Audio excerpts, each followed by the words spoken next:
Hello and welcome to yet another interesting episode of Let's Talk Education.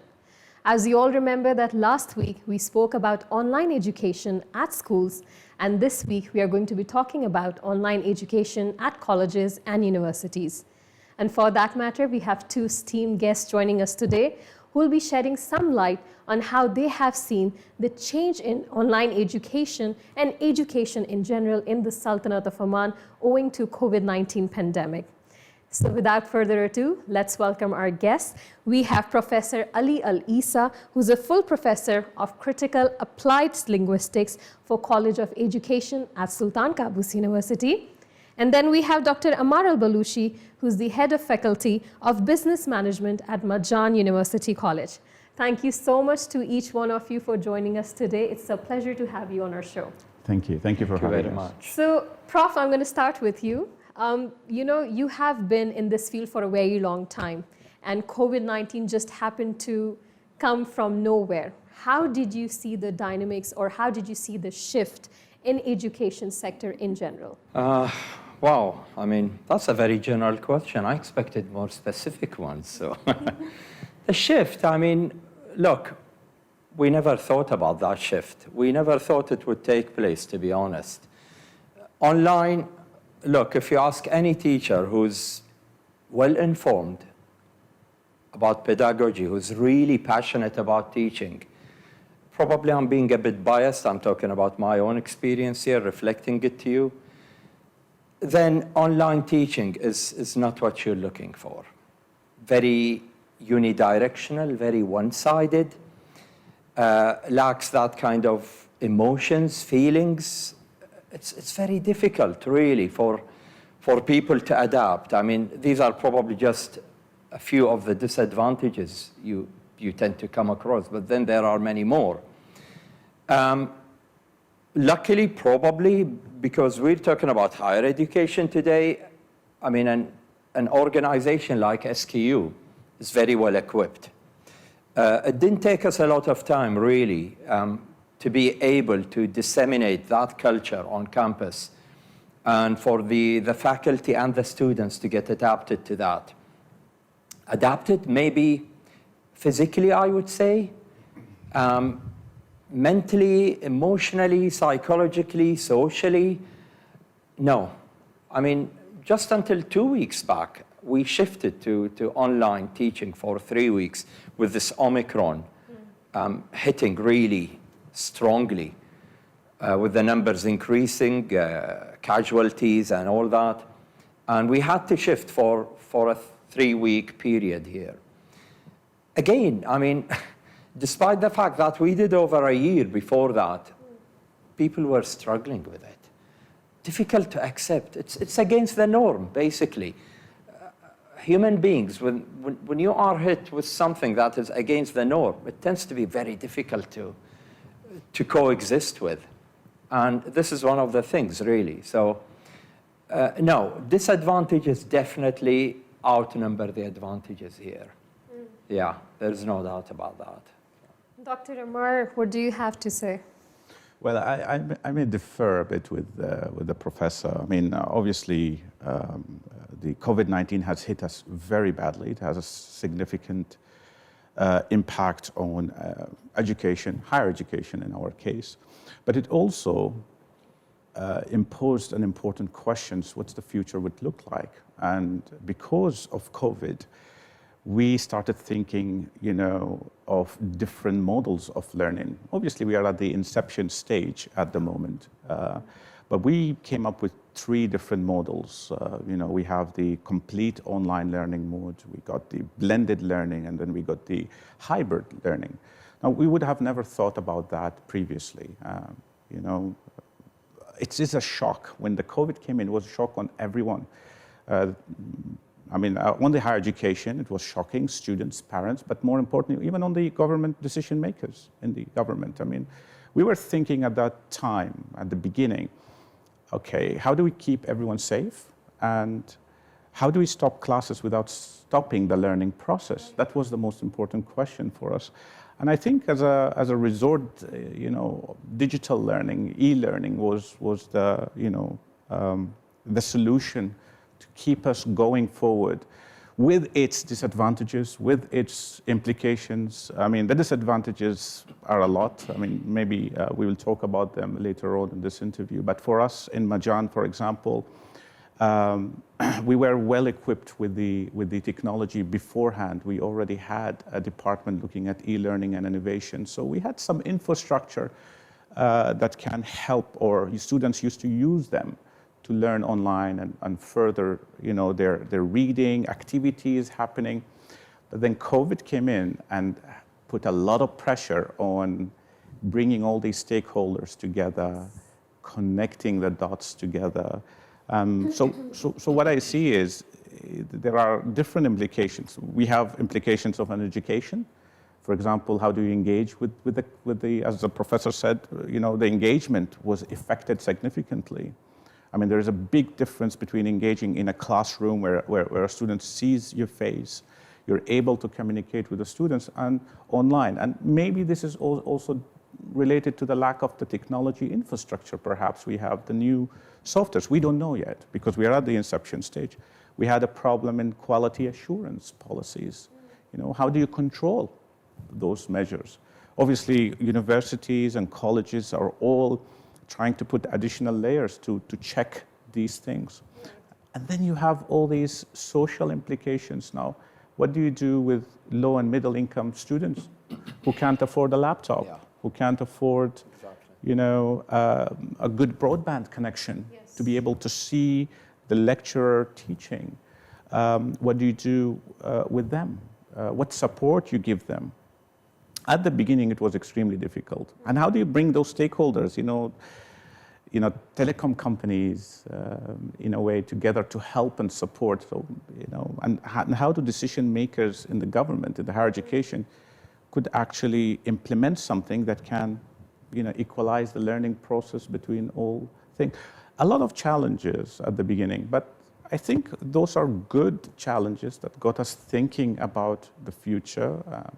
How we could develop and how we could grow, and the needs to have an e-learning department, an innovation department that thinks about converting face-to-face to online, at least partly in a way, to ensure if this thing happens at some point, the learning doesn't stop.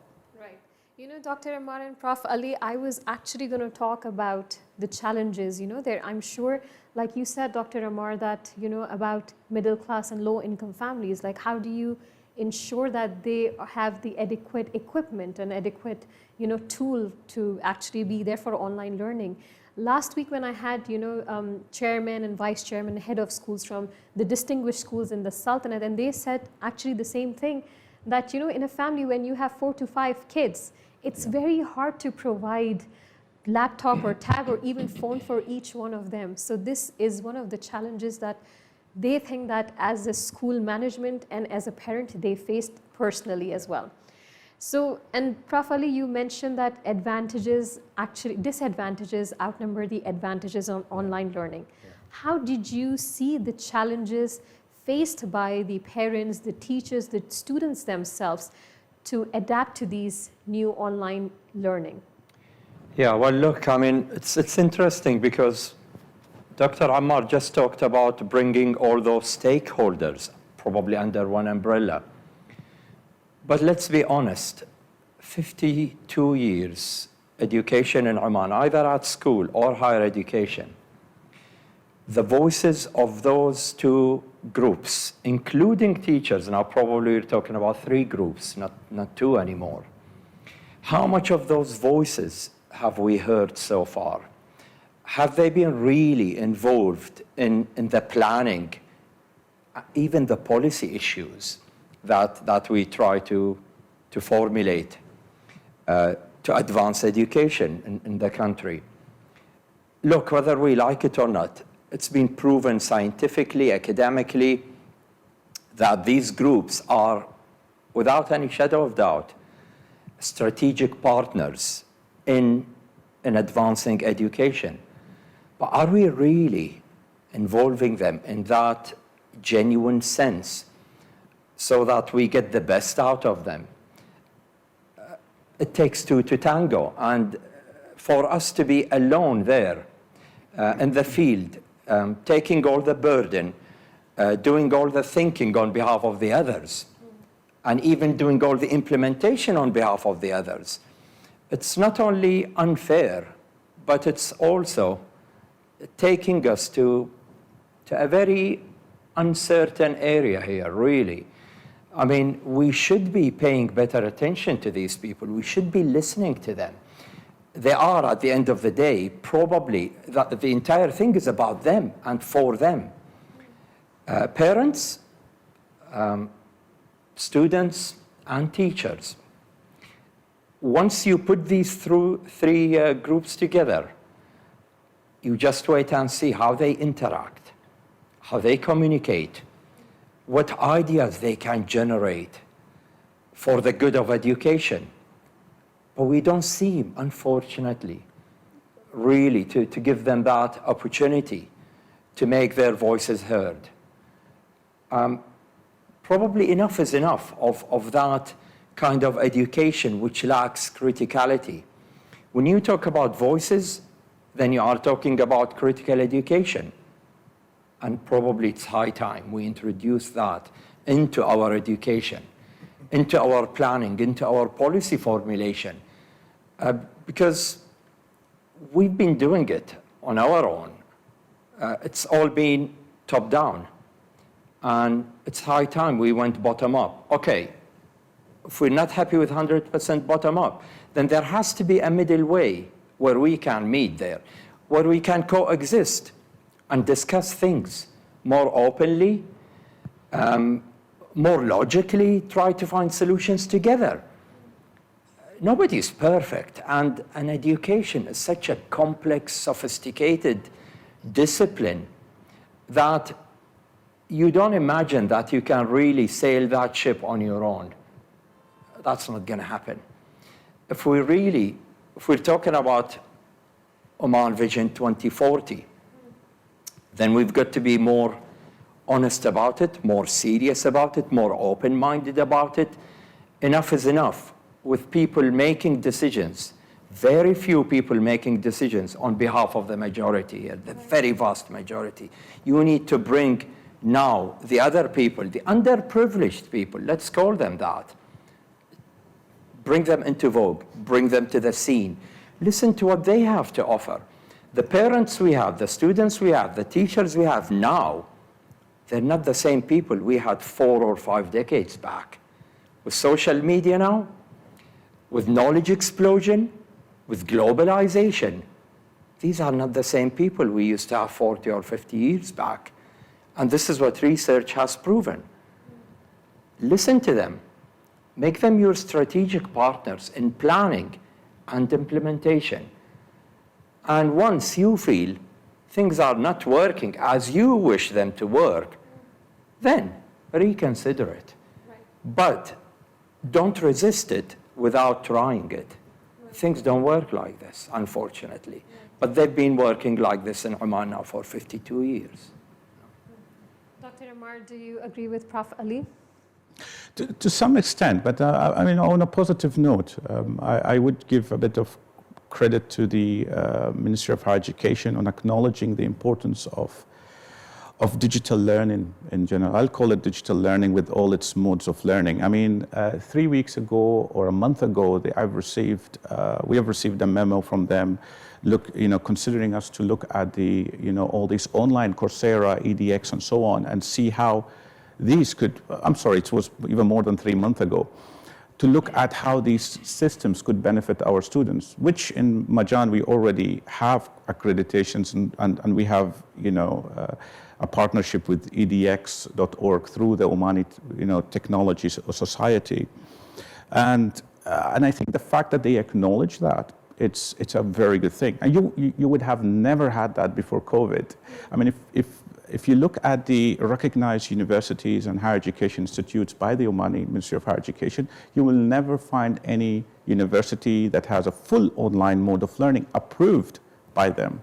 I mean, but now there is a consideration to look into it, which is good. I mean, there is some acknowledgement of its importance. But I think, there is some positive, development in this regard. I think, though, we need a stronger bridge. I mean, one of the challenges we faced at the beginning is how do we allow those students living in rural areas to connect to us? They can't come to the hostel, they can't come to the college. What do we do?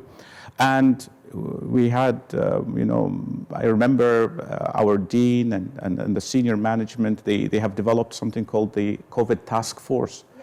And this COVID task force looks at everything related to the implications of COVID, from the social implications on students to the education part, through assessments, everything related. And one of the things that was successful from it is the agreement of Oman Tel. Oman Tel, thanks to them, they have provided free access to our students using, at that time we had GoToMeeting application.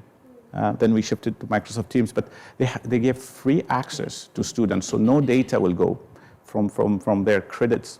And we tried to bring in other stakeholders in, other operators, but they declined. They looked at it as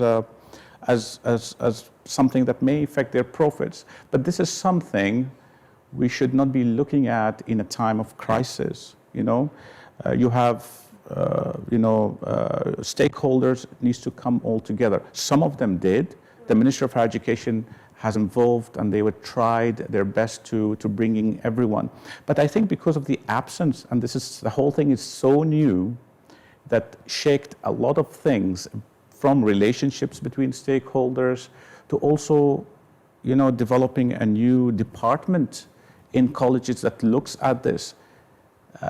Before, mostly colleges looks at, or universities had an IT services that looks at this, but they never had a department that looks at engagement, e-learning, and so on. We had that long time ago because we had systems in place. But when we looked at our, other colleges, we found that there is as well this gap. So for us, it was a smooth transition. The only problem, the challenges we had is the engagement level with the students, the assessments, because they can't come.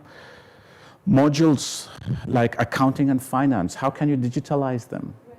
This is very difficult. Theoretical models, perhaps you could work around them. The practical side. But how do you do it with IT? How do you do it, that requires a lab, that requires, accounting and finance requires more of in-class thing. Now, then we started initiating and looking at digitalization of those things. And some partly we succeeded, and some part we need to do more work on them. More investment poured into this. I remember the task force has approved more significant investments towards this direction. And I think this is good. But I think what needs to be done at the moment, what is missing, is establishing at a decision maker, as Professor said, as a decision maker level, policymakers needs to have a dedicated department from then that sets policies and looks at applications and look at, continuing this practices. What do we do after COVID? Should we stop? Should we continue? And if we continue, how do we go on about it? Right? I mean, we learned a lot of things in the past 2 years. Do we pause on them? But if you want to continue, how do we continue? What are the policies that could allow us? So those things require further elaboration, further clarity, which as institutions we don't have. Because we are following day-to-day, short-term updates on what should we do. And we are going on and we're doing it well. But I think a higher level department within perhaps the government that looks at this, perhaps develop programs that are alternative to Teams and all these programs that are customized for the Omani market. Yes. That would be great. Yes. Before I started the conversation with you two, I thought that you both will be telling me that, online education is a huge success in terms of higher education, because I thought the schools were struggling in implementing these new changes because, especially junior level, when you have to make the kids sit in front of the screens, the parents had a really tough time. But now having a conversation with you two, it feels like it really wasn't an easy transition when even it came to colleges and universities. No, never. How was it to encourage students to actually sit on screens? Yeah. You know, we are talking about adults right now Yeah. for long hours without having a two-way communication, Prof. True. Well, look, it's interesting because since that outbreak started, what was really promising and quite positive is when you saw most, well, not most probably, but then a lot of the higher institutions, higher education institutions, taking those initiatives and holding conferences, symposia, forums, whatever, for online teaching. They're still doing this, actually. Only last week, I was a keynote speaker with Dhafar University, and they had an international conference, actually, on applied linguistics, English language teaching, going online. It was fascinating. It was really interesting when you get all those brains sharing and exchanging all those bright ideas and everything. This is very nice, really, very admirable. But then, is it enough? Again, I mean, look, you can work on it, but then you still need more support. You still need more brains to step in here and contribute. And this is what I said earlier. But then the issue is here now with everything moving in the direction of this outcome-based education, standardized education, totally adopted by the neoliberal policies. This seems to be much more destructive than constructive to us. Everything has become a checklist, including teaching. Check, check, check. Teaching is way much more complex than that. We know the dominance of the business sector. We know what economy is doing to the world now. Everybody's is watching current affairs, obviously, and how things are developing.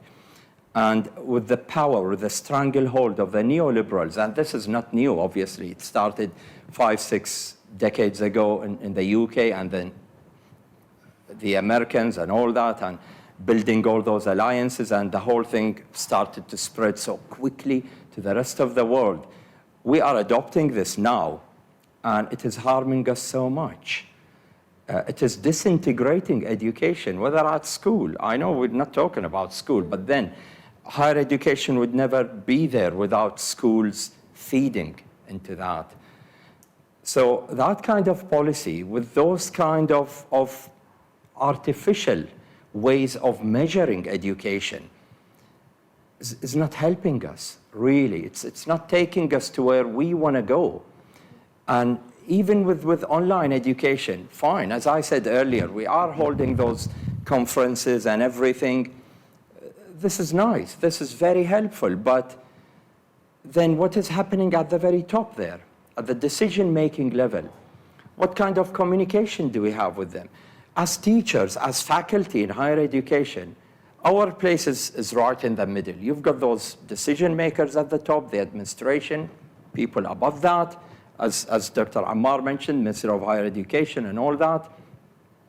And then at the very bottom, you've got the parents and the students. You've got the society, basically. You've got the community, and you need to know how to bring these people.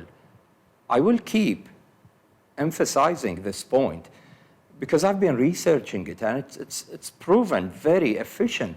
These people coming into play and helping you, planning things, formulating your policies, and putting the two together, bringing in then whatever you have, the current affairs, combining all these issues together, and being able to see a new perspective on things, a more fresh perspective on things. Because for 52 years, our perspectives have been repeated. Our policies, I'm sorry to say that, have been most of the time imported. And when we import them, we have issues with that. Accreditation, the entire world is talking about accreditation. Fair enough, we've got so many countries who started accreditation, but it's not important. It's not American, it's not British, it's not German. It is our own accreditation. It is contextualized, it is localized, It suits our context.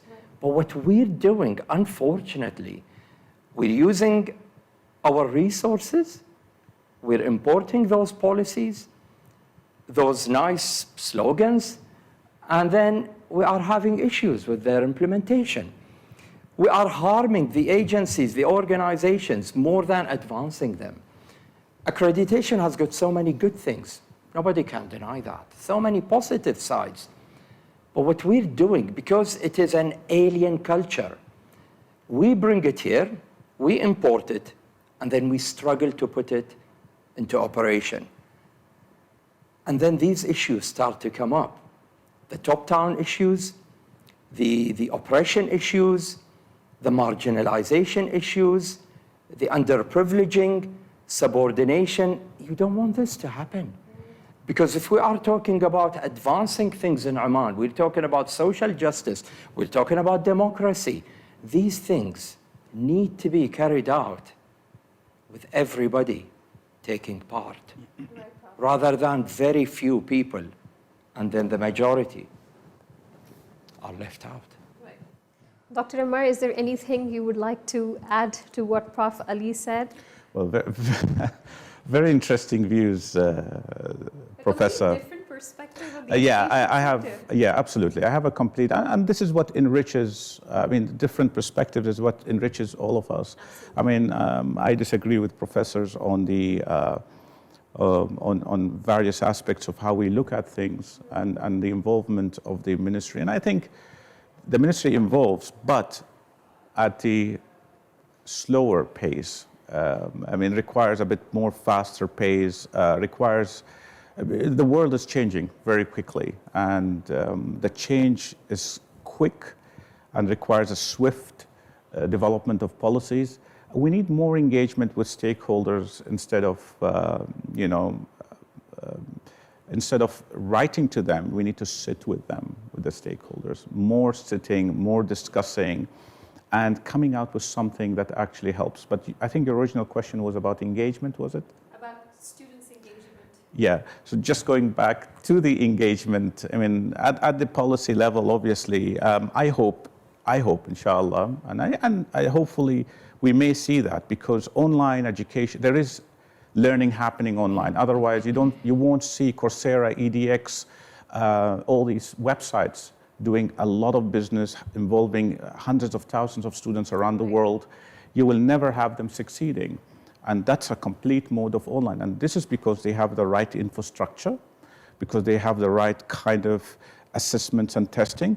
We have a lot to learn from them, and we could customize.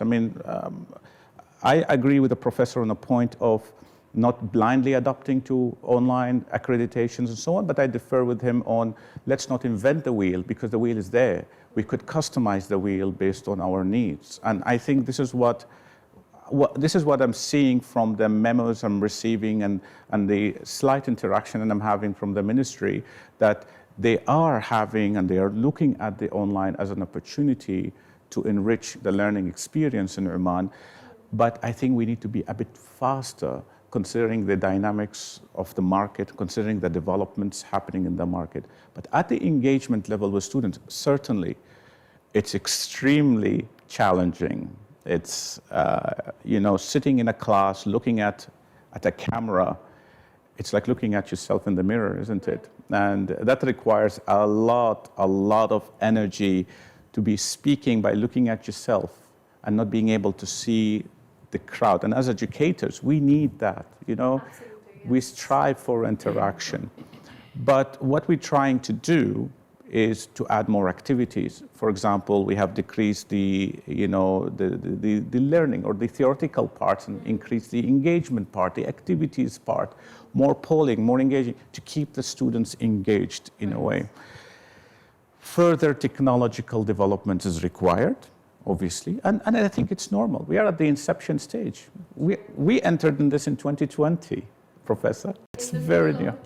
Absolutely, Nobody I saw think it coming. absolutely. It's February, March, where we entered in this whole thing, and from then until now, I think we really went ahead. Yeah. I hope that we could go faster than this, and I hope to see, as I said, a dedicated department at our decision-making level in the Ministry of Higher Education that consists of all the colleges and also international bodies building block by block systems that actually enriches the learning in all colleges. And that would benefit, I think, all of us. It's happening, I think, but at a much slower rate. Right.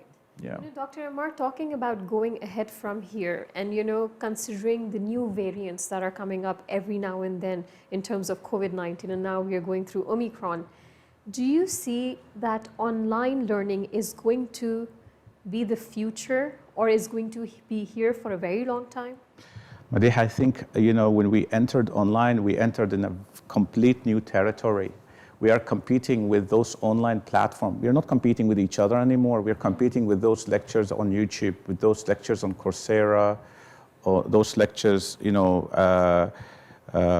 degrees that are provided fully online on EDX and so on. So there is a future. This is the future, but we need to upskill, and improve our infrastructure in the country as a whole to ensure that we can be really at the pace of this quick and fast development. I think we are going to see, right now, we are seeing a lot of colleges, a lot of universities extending their partnerships through these online platforms. We had meetings with Coursera, we had meetings with EDX, extensive meeting on how to enrich and the learning experience and provide development and so on for students after they graduate, and also in between if it's needed. So we are going to see them happening. We may as well see complete online programs. We have already, I think, with the discussion happening with the Ministry of Higher Education and Innovation, they are actually looking into approving and looking into online programs completely. And the beautiful thing about this, our segment then, we had a problem with international students in Oman for a variety of reasons, for lack of providing them with the training while they're working, like the same model in the UK where a student comes in, studies, and they're able to work. It's not as easy as it is. But right now, if we adopt a very strong online program, we are going to tap into a new segment. A student in Salalah can join in Majan or SQU or whatever. So we're not limited by the geographic area. We could expand that and tap into different segments, even regionally and internationally. Right. So it has its advantages. It has its disadvantages as well. But I think we will be able to, be there by investing so much, and I think increasing our partnerships with the Ministry of Higher Education, and them as well emphasizing and investing more in a dedicated way to those specific things, regular meetings and so on. Inshallah, we may reach. And I'm optimistic, and I'm positive that the future, inshallah, will be good.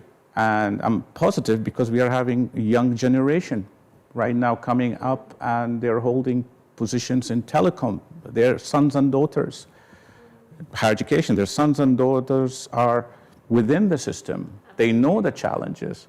So I'm hopeful that they see that as an opportunity to start and improve and evolve. Right. Yeah. Prof. Ali, what's your opinion, and how do you see the online education? Do you see it staying for a long time? Do you see it as the future? Wow. Look, long-term future doesn't mean much, honestly, if teachers are not well prepared. And this has always been an issue in Oman. At schools, higher education, for someone who's been researching teacher education for 25 years now, I can tell you easily, we are in a crisis. There's no doubt about that. Our teachers are struggling on a daily basis at schools, in higher education, private, public, you name it. Our teacher education agency has not been, unfortunately, doing a good job so far. Training teachers as if we are really producing cloned people, and we want them just to go down there do the job as per whatever is specified for them. We're looking for teachers who are more on the intellectual side, and we're lacking this. We don't seem to have this, unfortunately. Teachers as intellectuals, teachers as informed agents of change, teachers with emotions, with courage, with vision. We still lack this, but then you cannot blame them. I'm just raising it as an issue. I'm not blaming them at all. I was a teacher myself, and that's probably a big plus for me, to be able to go through all those stages and now be able to see where the issues, where the problems lie exactly. So we need to train teachers better, whether it's online, whether it's offline, it doesn't matter. Offline, the issues have been absolutely enormous. And when we shifted to online, it started to accumulate, started to pile up. Teachers woke up to even more issues. Well, we're struggling with offline teaching, face-to-face. Now a new burden has come our way. And as I said earlier, you've got SKU, you've got Rostaq College. These are two obviously public institutions. And then you've got Dhafar University, you've got Sahara University, and you've got Nizwa University. 5 very well-equipped teacher training agencies. But then you expect them to do a better job than what's happening now. Let's be honest. I belong to one of them. I belong to the probably most prestigious, most renowned in the country. But I'm not happy.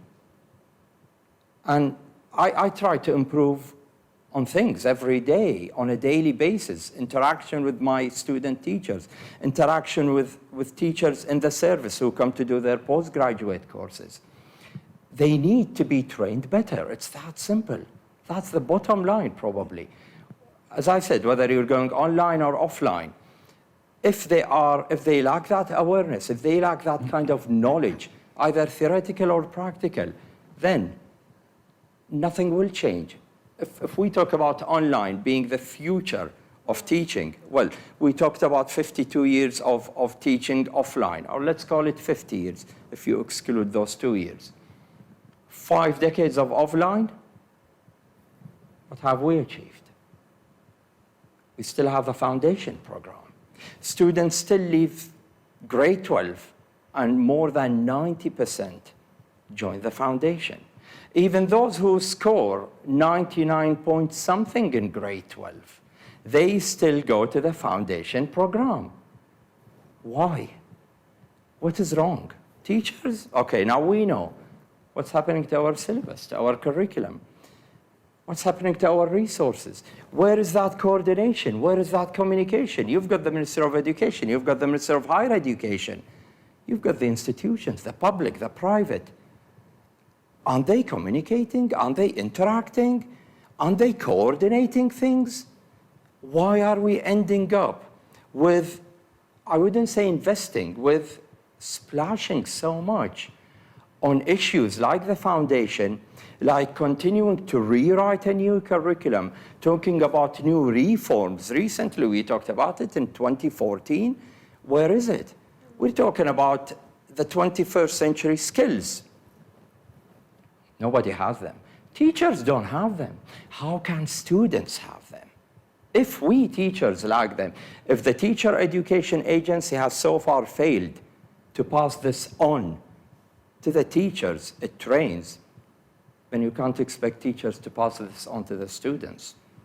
If the curriculum remains theoretically strong and practically nobody knows how to interpret what's there, nobody can read between the lines, nobody can see what the image is, what the vision is, then we're not going to end up with anything.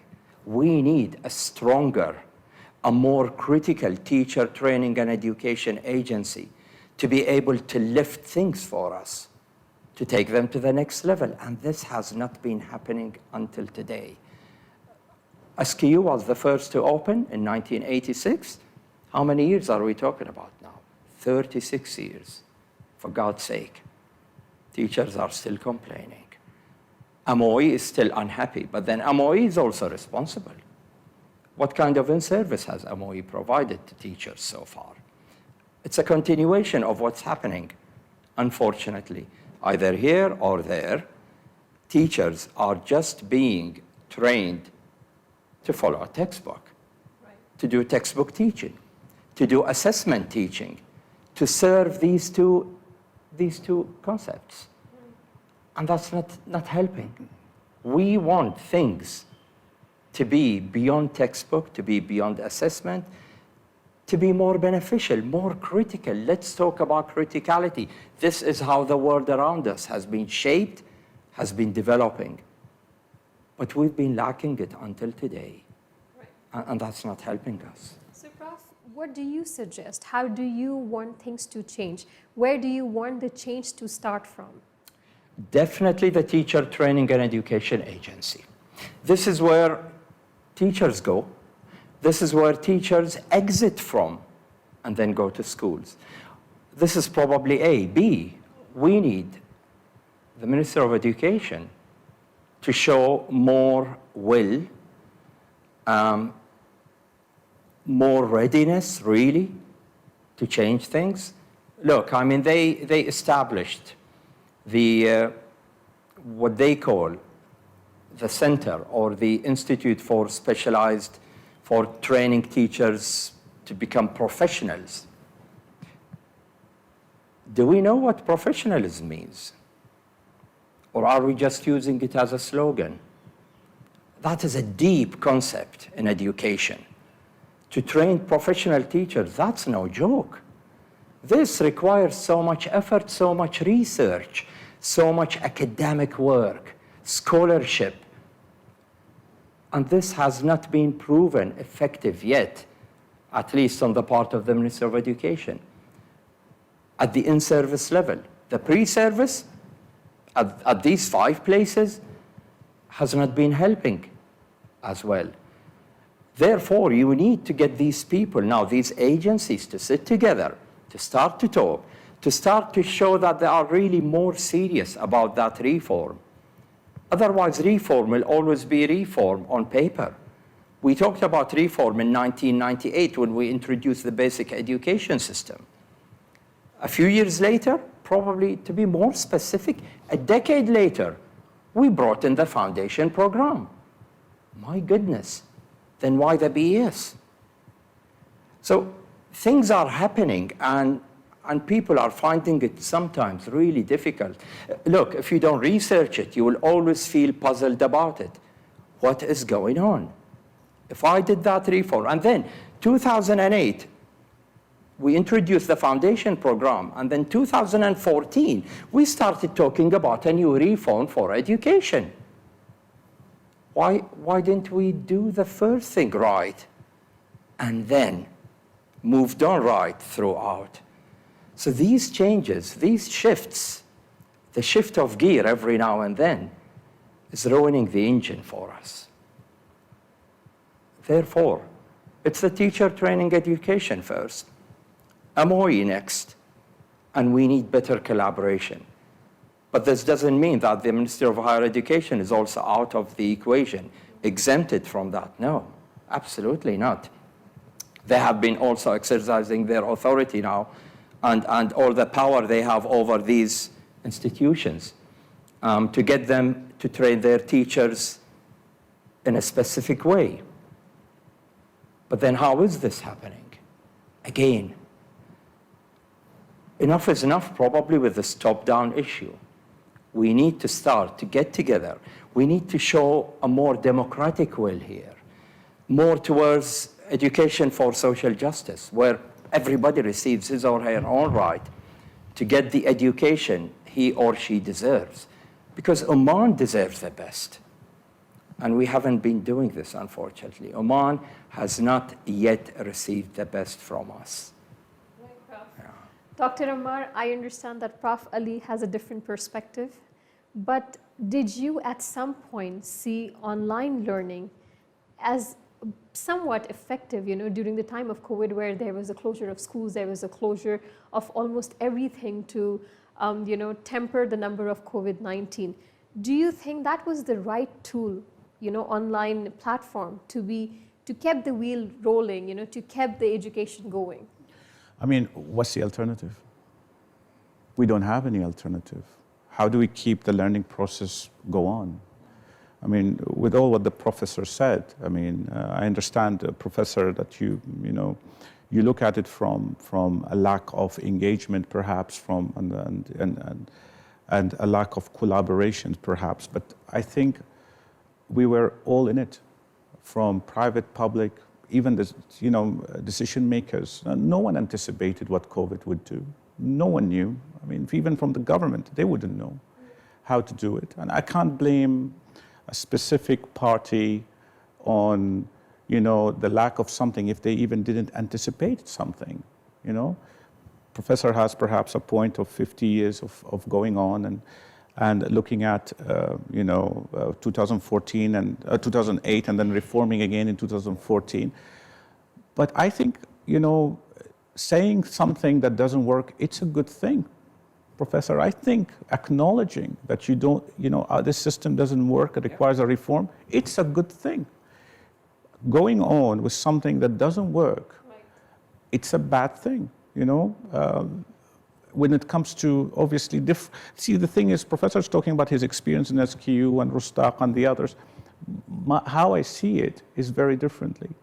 My experience in, for example, Majan was extremely different because we provided training, we brought training to our academics, we were engaged with them. We wanted to connect with the market, let the students connect with the market, so we brought an industry experts to teach at a lower level. For example, in a marketing program, we brought an entrepreneur in marketing who can teach a very basic level of marketing to give them the taste of this field. And then we pick them up, obviously, with the support of academics over there. So we have to think outside the box. Definitely, this is where innovation comes in. And this is where, colleges, institutes needs to really pitch in with their ideas. It also depends on the environment of the institute. I am in an institute where it incubates ideas, all the ideas. I'm a head of faculty. I have almost 20 academics under me. So our agenda, our meetings, every time talks about innovation and critical thinking. What do you do? Because we believe classrooms are not a point of just delivering learning objectives and done. It's a place where you discuss things, knowledge is shared, but we also gain knowledge because we have as well some part-timers who are in the industry working, and they could also contribute to the knowledge that we are actually delivering and teaching them. So we are still, again, at the inception stage. Learning, training needs to happen further. Institutes needs to invest further. We have a clear plan of investing. We have staff development sessions happening. I mean, this semester we have almost 11 staff development sessions in a span of 4 months. Almost every 2 weeks there is, development session, research sessions. What we need, I think, what we need is a clearer direction of what the future will look like. Now we got COVID. COVID is at the end, hopefully. We are optimistic that this is the ending. But what do we do after that? Do we continue? Do we stop? Now, if we continue, what do you want us to do in terms of, can we do online programs? Will be accepted? How the quality assurance? So we have the OAAA, we have the UK Qualification Authority. I mean, our partners in the UK, Professor, they had such a big problem. They were struggling themselves in the UK, in different universities, in Surrey, in Liverpool universities. We have external examiners. When we had meetings, they say, you guys are doing an incredible job. We just stopped everything there. We couldn't. Even online didn't work. They had to pause for a couple of weeks. They couldn't. So they had access to all our, presentations, and they are able to see what we're doing. And we got acknowledgement. So that's a positive thing. Again, a lot could be done, but I think we are at the positive, we are heading somewhere, positive. The most important thing for me is that the learning didn't stop. Yes. And this is your original question.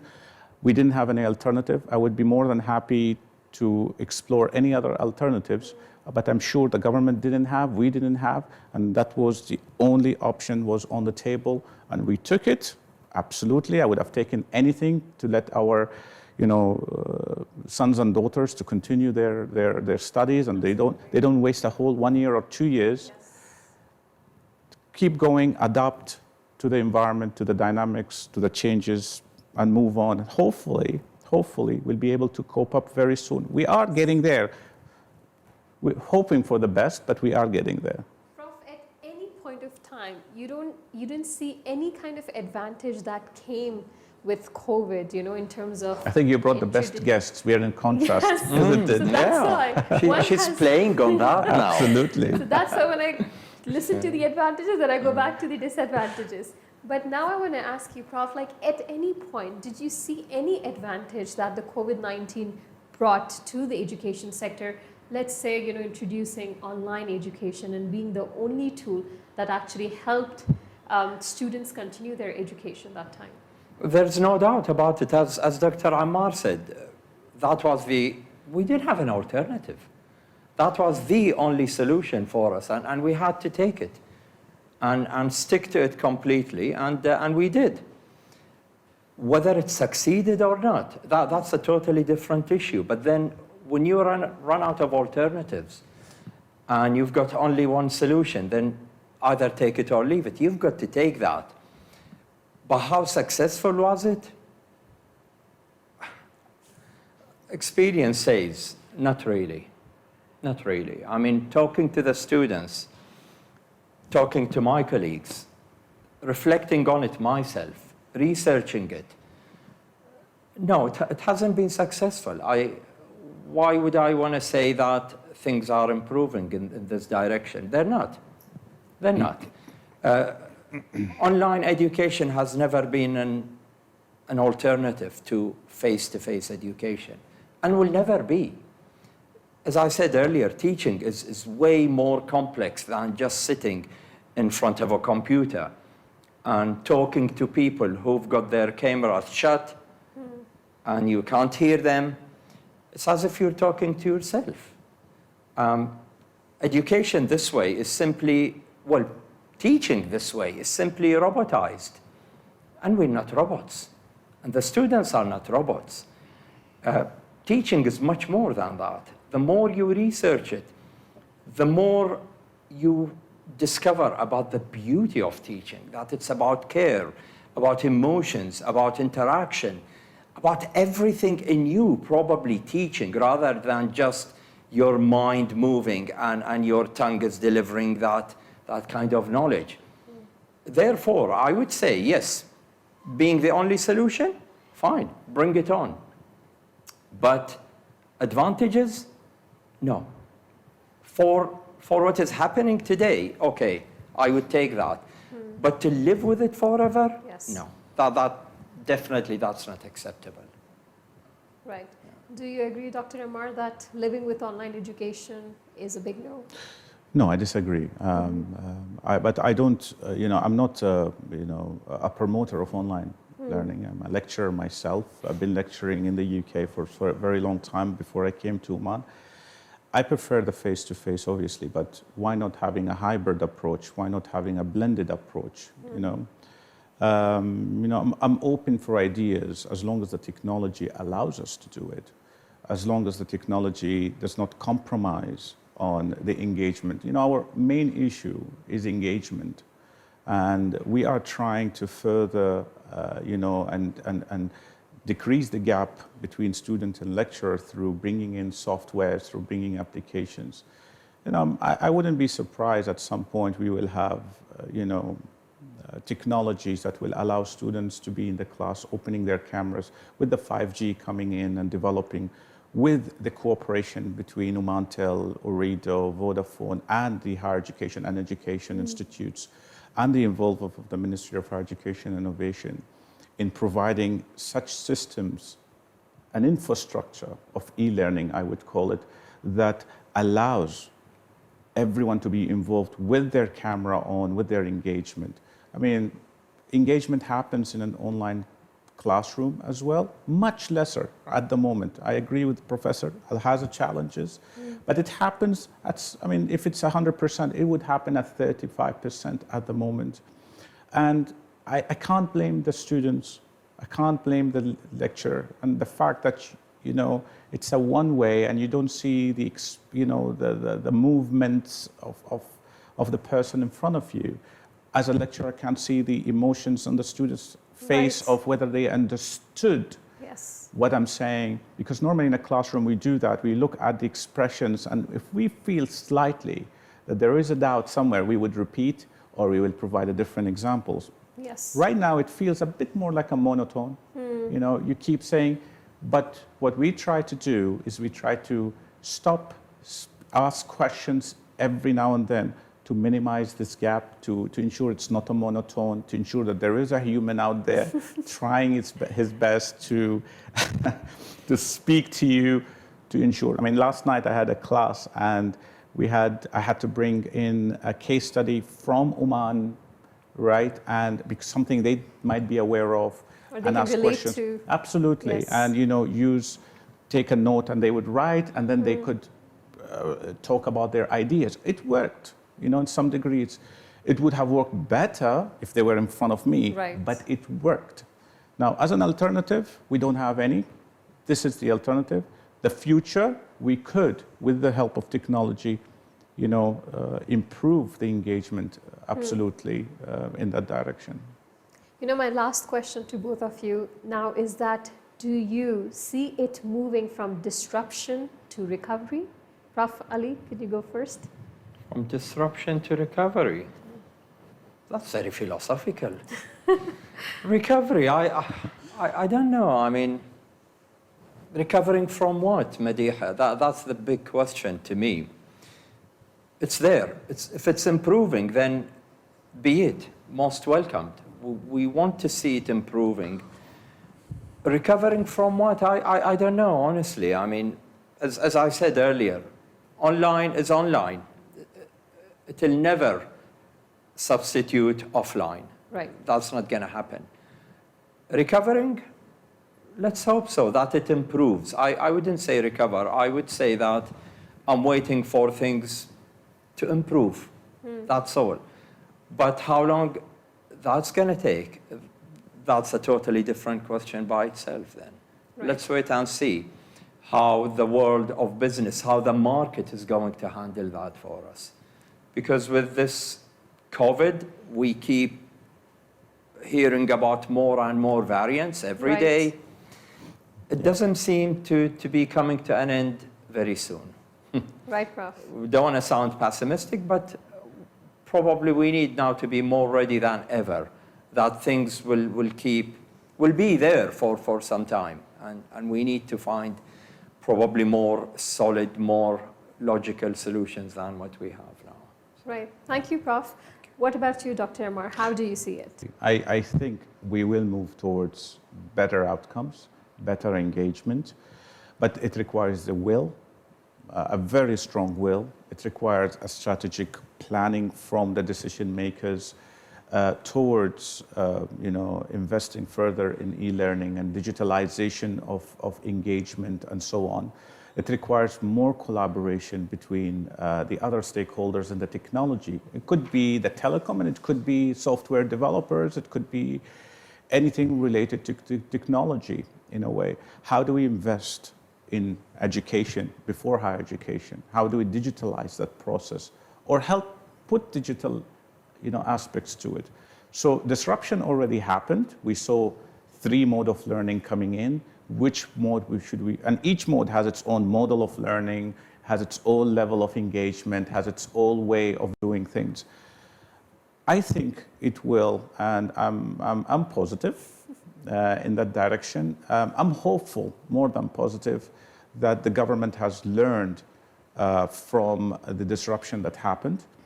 And hopefully, I am very hopeful that a dedicated, hopefully, unit or a center or a department, at the minimum, would be developed at the level of the Ministry of Higher Education, since I am part, you know, I am within this, or I'm under their umbrella. a unit or a department could be developed that looks into developing all these things. And I think what the professor rightly said is the bridging between decision makers and involving us requires further, much more work in that sense. I hope to see, my ideal situation would see regular meetings twice a semester with a dedicated unit from the Ministry of Higher Education at the level of what can be improved, what are the challenges, and how do we do this, at least at this time until the next 4 years, until we are ready and we have the systems in place. Right. I hope that I see that much development happening at that level. And obviously, colleges and universities are doing their best in the best of their capabilities. But I think we need to extend those bridges to so many different directions to centralize the learning and help parents and students. Parents are suffering a lot from, Yes. It's not only, engaging your child, engaging your son or daughter. It's also, what about your time? Go to work. You can't go to work because your son or daughter at home and you don't know what they're doing. So your mind is there. Previously, they were at school or they were in the college. Yes. How do we deal with So the dynamics have completely changed. Dynamics have changed completely, absolutely. I mean, a lot of changes happened, but it can be resolved and it can be minimized, the challenges. It won't go away. The challenges will always stay there, but we can minimize them. Brick by brick, problem by problem, hopefully, but this involves all parties coming up together and resolving them. Right. If you allow me, Madiha, Yes, just a Prof, very please. final quick word, probably.